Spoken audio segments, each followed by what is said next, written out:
भारत हा देश उत्सवप्रिय देश असून या देशात सर्व धर्मातील अनेक सण उत्सव मोठ्या उत्साहात साजरे केले जातात।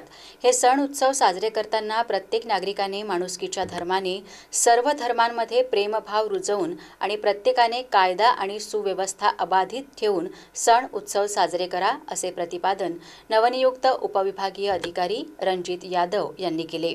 ते कुरखेडा तहसील कार्यालयाच्या सभागृहात पोलीस विभागाच्या वतीने आयोजित शांतता बैठकी कार्यक्रमाप्रसंगी अध्यक्षस्थानावरून बोलत होते।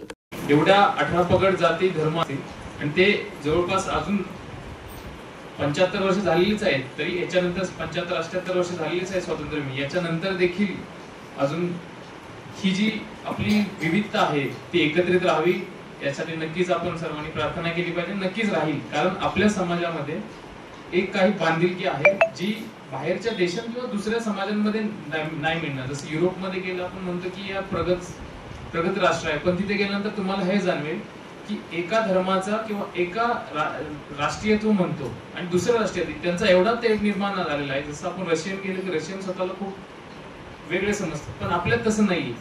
आपल्या जर बघायला गेलं तर राजस्थानी पण भारतीय म्हणतो, मराठी लोक पण स्वतःला भारतीय म्हणतात, तमिळनाडूचे लोक पण तमिळ लोक पण तेवढे स्वतःला भारतीय समजतात। तर नक्कीच यासाठी आपल्या पूर्वजांनी दिलेली देणगी आहे आपली।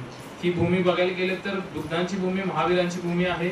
तसेच छत्रपती शिवाजी महाराज, आंबेडकर, शाहू फुले यांचे मूल्यतत्वावर या आपल्या महाराष्ट्र किंवा पूर्ण देशाची पाळेमुळे रोवलेली आहे।